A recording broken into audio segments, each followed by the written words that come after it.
Most people never feel it happening. That's the part that concerns me the most.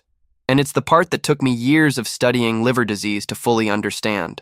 Inflammation in the liver doesn't come with a warning alarm. It doesn't send you a message at 2 in the morning. It doesn't make you double over in pain the way a broken bone would. It works slowly, silently, methodically, remodeling tissue day by day, week by week, sometimes for years, while the person living inside that body goes about their morning coffee, their afternoon errands, their evening routines, completely unaware. I've spent a significant part of my professional life reviewing cases of liver damage that were discovered too late. People who came in with vague complaints, always tired, can't lose weight no matter what they do, a heaviness in the upper right abdomen that they kept dismissing as a pulled muscle or bad posture. And then the labs came back, and the imaging confirmed what the numbers were already suggesting. And suddenly a person who thought they were basically healthy found themselves sitting across from a specialist, hearing words they hadn't prepared for. That's the reality I want to talk about today. Not to frighten you, but because understanding what's actually happening inside at the cellular level is the first step toward doing something meaningful about it before it reaches a point of no return.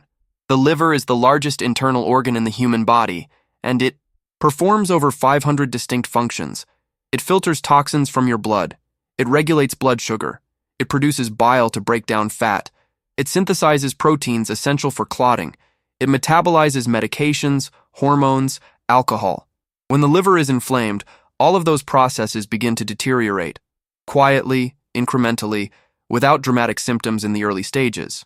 What we now understand is that chronic hepatic inflammation, the kind that builds gradually over time from dietary patterns, metabolic dysfunction, alcohol exposure, or even certain medications, creates a sustained state of oxidative stress and immune activation inside the liver tissue. The body's own immune cells, attempting to respond to what they interpret as damage, release signaling molecules called cytokines. When that process becomes chronic rather than temporary, it begins to degrade the liver's architecture. Healthy hepatocytes, the functional liver cells, start to be replaced by fibrous scar tissue. This is the beginning of hepatic fibrosis. Fibrosis in its early stages is still reversible. That window matters enormously, but if the inflammation that's driving it continues unchecked, fibrosis progresses. And once it progresses far enough, it becomes cirrhosis, irreversible structural scarring of the liver that permanently impairs its ability to function. From cirrhosis, the next step down the line is hepatic insufficiency, portal hypertension, and a substantially elevated risk of hepatocellular carcinoma, liver cancer. I say this not to create panic, but because too many people believe that liver disease is something that only happens to people who drink heavily for decades. That's one pathway, but the data we have today tells a different story. Non-alcoholic fatty liver disease, steatohepatitis in its inflammatory form, has become one of the most prevalent liver conditions globally, affecting people who rarely drink, including teenagers, including people of healthy weight, including people who exercise. The driver isn't always alcohol. Often it's the combination of excess refined sugar, ultra-processed foods, insulin resistance, and visceral fat, all of which create the metabolic conditions for fat to accumulate in the liver and trigger inflammation.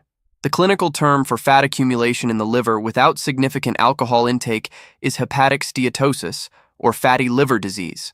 When that fat is accompanied by inflammation and liver cell injury, it becomes non-alcoholic steatohepatitis, NASH. And NASH is the condition that puts a person on the pathway toward fibrosis and cirrhosis. I've spoken with patients who came to me after receiving lab results showing elevated liver enzymes, ALT, AST, GGT, numbers that were flagged on a routine blood panel. Most of them told me the same thing. They hadn't expected it. They felt tired, yes. They struggled to lose weight despite what seemed like reasonable effort. They had brain fog that they attributed to stress or poor sleep. Some noticed their abdomen was harder, more distended than it used to be. A few mentioned that they seemed to be aging faster than their peers. Their skin was dull, their energy never fully recovered after illness. These are not dramatic symptoms. They're easy to rationalize away. But in many of those cases, the liver was already under significant inflammatory load. The fear that comes with a diagnosis like this, or even with the suspicion of one, is real and complex. There's the fear of the diagnosis itself, the fear of what a biopsy might show, the anxiety of waiting for imaging results, the dread of hearing a doctor say the word cirrhosis or transplant, the worry about what it means for your family, your ability to work, your independence. These are not abstract fears. They are the fears of real people who are, in many cases, discovering silently for the first time how much they relied on an organ they almost never thought about. But here is where I want the tone of this conversation to shift, because what the research tells us, clearly and consistently, is that the liver is one of the most resilient organs in the human body. It has a regenerative capacity that is extraordinary by any biological standard. A liver that has experienced early to moderate inflammation and fibrosis can, under the right conditions, significantly reduce that damage. The hepatocytes that remain healthy can replicate. The fibrous tissue, in earlier stages, can be reabsorbed. And the primary driver of that recovery, the thing that either accelerates the damage or supports the repair, is what you put into your body every single day. This is not about a cleanse. This is not about a protocol that promises to detoxify your liver in 3 days. The science does not support those claims, and I won't be making them. What the science does support, robustly, repeatedly, across multiple research populations and multiple study designs, is that specific dietary patterns and specific foods have measurable, documented effects on hepatic inflammation, oxidative stress, insulin sensitivity, and fat accumulation in liver tissue. If you want to understand the new discovery that is helping thousands of people reduce silent liver damage before it becomes irreversible, I've left the full explanation in the first link in the description. Let me walk you through what we actually know about these foods, not as a shopping list, but as a biological argument for why each one matters. Cruciferous vegetables, broccoli, cauliflower, kale, Brussels sprouts, cabbage, are among the most studied foods in the context of liver health. They contain compounds called glucosinolates, which the body converts into isothiocyanates during digestion. One of the most important of these is sulforaphane, which activates a transcription factor called NRF2. NRF2 is essentially a master switch for the body's antioxidant defense systems. It upregulates the production of enzymes like glutathione S-transferase and quinone reductase, which are directly involved in phase 2 liver detoxification. Multiple animal studies and a growing body of human clinical data show that sulforaphane-rich vegetables reduce hepatic inflammation markers and can decrease fat accumulation in liver cells. Eating broccoli 3 to 4 times per week is not a marginal choice. For someone with early fatty liver, it may be one of the most consequential dietary decisions they make. Dark leafy greens, spinach, arugula, Swiss chard, beet greens, provide a different but complementary mechanism. They are rich in folate, nitrates, and chlorophyll, as well as vitamins C, E, and K. Folate plays a direct role in the 1-carbon metabolism pathway, which is essential for DNA repair and methylation, processes that protect liver cells from the kind of genomic instability that precedes malignant transformation. Studies examining cohorts of patients with non-alcoholic fatty liver disease have shown that higher consumption of leafy greens correlates with lower levels of hepatic fat and reduced ALT elevation.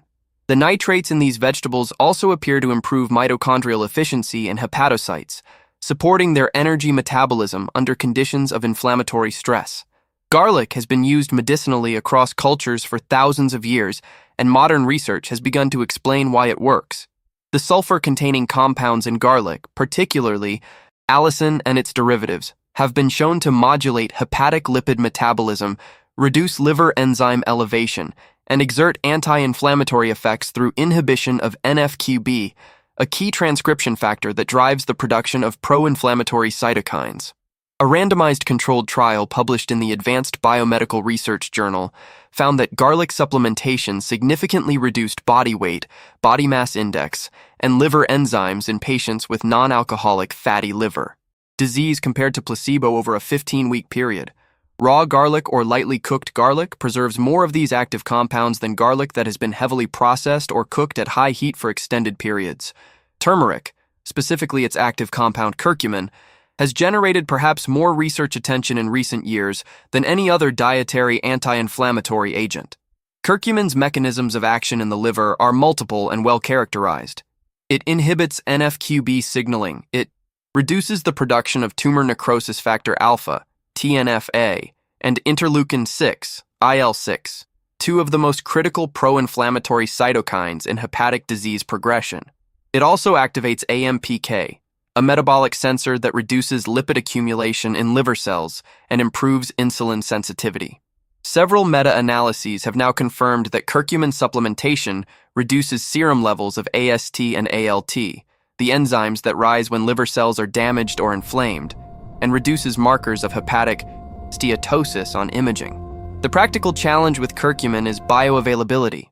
It is poorly absorbed on its own, but its absorption increases substantially when combined with piperine, the active compound in black pepper, or when consumed in a fat-soluble form. Golden milk, turmeric stir-fries with a pinch of black pepper, or high-quality curcumin supplements formulated for bioavailability are all reasonable approaches. Fatty fish, salmon, sardines, mackerel, anchovies, herring are the most bioavailable dietary source of long-chain omega-3 fatty acids, particularly EPA, eicosapentaenoic acid, and DHA, docosahexaenoic acid. Omega-3s reduce hepatic triglyceride synthesis, improve hepatic insulin sensitivity, and directly modulate the inflammatory cascade by competing with arachidonic acid, the precursor to pro-inflammatory eicosanoids, for the same enzymatic pathways.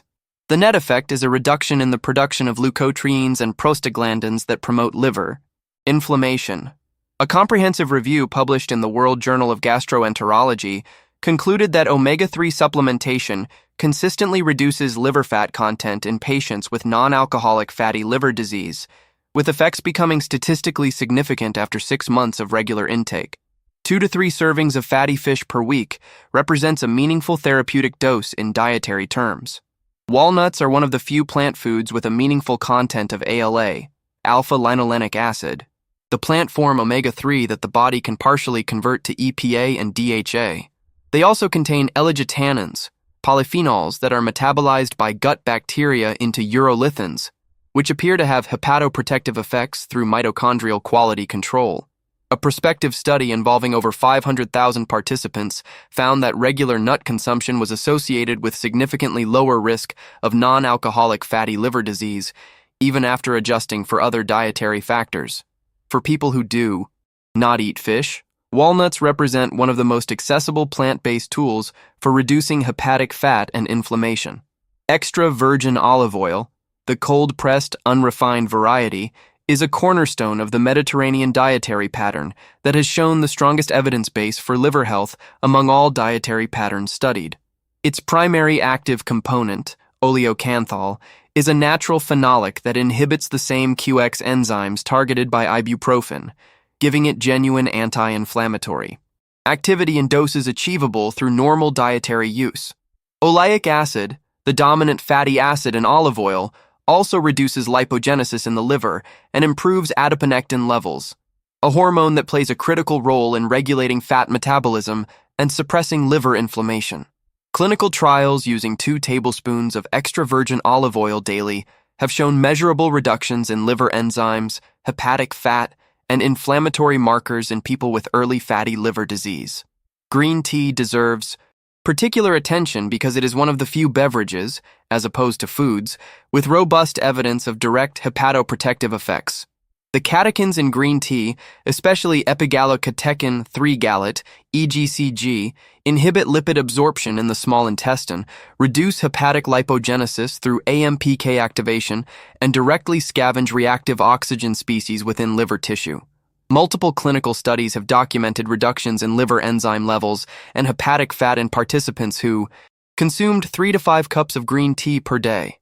The mechanisms are cumulative and complementary, targeting oxidative stress, lipid accumulation, and inflammatory signaling simultaneously.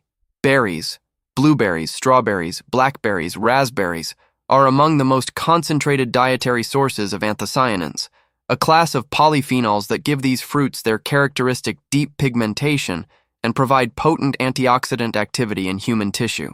In the liver specifically, anthocyanins have been shown to reduce TNFA production, lower malondialdehyde levels, a biomarker of lipid peroxidation and oxidative liver damage, and reduce the expression of genes involved in hepatic fat synthesis. Research published in the British Journal of Nutrition found that blueberry supplementation significantly reduced hepatic fibrosis markers in animal models of NASH, and early human data supports similar anti-inflammatory and anti-fibrotic effects. The practical message is straightforward. A daily serving of mixed berries, whether fresh or frozen, is one of the highest valued dietary interventions for liver health relative to its cost and accessibility. Coffee warrants specific mention because the research surrounding it is some of the most consistent and compelling in all of hepatology. Multiple large cohort studies, involving hundreds of thousands of participants across different countries and populations, have shown that regular coffee consumption of 2 to 4 cups per day is associated with significantly lower rates of liver fibrosis progression, lower risk of cirrhosis, and lower risk of hepatocellular carcinoma, even in people with pre-existing liver disease. The active compounds responsible for these effects appear to include caffeic acid, chlorogenic acid, and kawil, polyphenols and diterpenes with anti-inflammatory, anti-fibrotic, and antioxidant properties. The relationship holds for filtered coffee, espresso, and in many studies for decaffeinated coffee as well, suggesting that the protective compounds extend beyond caffeine itself. This does not mean coffee is a treatment for liver disease, but it does mean that for most people, moderate coffee consumption is genuinely liver protective at a population level. I want to be precise about what we are discussing here. We are talking about foods that, consumed consistently over time, as part of a dietary pattern that reduces sugar, ultra-processed food, trans fats, and excess alcohol, create a metabolic environment in which the liver is better able to control inflammation, clear oxidative damage, regulate fat storage, and maintain its own cellular integrity. This is not about a one-week cleanse. The inflammation that damages the liver develops over months and years. The dietary changes that meaningfully counter it require consistency over the same timescales. And I want to address the fear again, the fear that it's already too late. Because I hear this from people who have spent 5, 10, 15 years eating in ways that were not protective of their liver. They come to me having already received abnormal lab results, already seen fatty liver on ultrasound, and they ask whether making changes now can still do anything meaningful. The answer in the majority of cases is yes, with the important qualification that it depends on how far the damage has progressed and whether there is still viable liver tissue that can regenerate. The progression from hepatic steatosis to steatohepatitis to fibrosis to cirrhosis is not a one-way door at every stage. Early fibrosis, stages F1 and F2 on the Metavire scale, has been shown to be reversible with sustained dietary modification, weight loss where relevant, and elimination of the inflammatory inputs driving the process. What becomes irreversible is advanced cirrhosis, stage F4, where the fibrous replacement of liver tissue is extensive enough that even if inflammation is controlled, the organ cannot restore sufficient functional mass. That is the stage where transplant conversations begin, and that is precisely the stage that dietary intervention, applied early enough, can prevent. For those who are worried about silent liver inflammation or early signs of fatty liver, the detailed explanation of this breakthrough approach is available in the first link below. It may help you understand what options exist before things progress. What I want to leave you with is this framework, grounded in everything the research supports. The liver's fate is not sealed by your history. It is shaped, significantly, by what you choose going forward. The inflammatory load in liver tissue responds to dietary change. The oxidative stress that accelerates hepatocyte damage responds to antioxidant-rich foods. The insulin resistance that drives fat accumulation in the liver responds to reduced sugar, increased fiber, and the kinds of healthy fats found in olive oil, fatty fish, and walnuts. The progression from silent inflammation to serious disease is not inevitable. It requires time. It requires sustained inflammatory input, and cruciferous vegetables, dark leafy greens, garlic, turmeric with black pepper, fatty fish, walnuts, extra virgin olive oil, green tea, berries, and moderate coffee all represent dietary signals that interrupt that progression. Not through magic, but through well-documented biological mechanisms that reduce cytokine production, clear reactive oxygen, species, improve metabolic function, and support the liver's own extraordinary capacity for self-renewal. Consistency matters more than perfection. You don't need to eat all of these foods every day. You need to eat more of them, more often, as part of a dietary pattern that has shifted away from the ultra-processed, high-fructose, high-trans-fat inputs that create the metabolic conditions for hepatic inflammation in the first place. More fiber, more polyphenols, more omega-3s, less refined. Sugar, less alcohol in excess, fewer industrial seed oils, less late-night eating that disrupts the liver's nocturnal metabolic processes. The liver is doing something right now, filtering your blood, metabolizing compounds, maintaining glucose homeostasis, silently, without asking for acknowledgement. It has been doing this your entire life. It is capable of extraordinary recovery when the conditions are right, when the inflammatory burden is reduced, when the antioxidant inputs are sufficient, when insulin resistance is corrected, when the dietary pattern shifts from one that loads the liver to one that supports it. That window of opportunity, the space between early inflammation and irreversible damage, is where the foods I've described do their most important work. And understanding that window exists, and that what you eat genuinely affects whether it stays open or closes, is perhaps the most important thing I could help you understand today. If this content gave you something valuable to think about, I want to invite you to subscribe to this channel. Every video here is built around the same purpose, translating the science of liver health, metabolic function, and preventive medicine into something that is clear, honest, and immediately useful. We're building a library of content that follows one thread, understanding what's happening inside your body before it becomes a crisis, and what the evidence actually says you can do about it. The next video's in I. This series go deeper into specific dietary protocols, the relationship between gut health and liver inflammation, and what the latest research shows about reversing early fibrosis. Subscribe and turn on notifications so you don't miss those. This is a conversation worth continuing.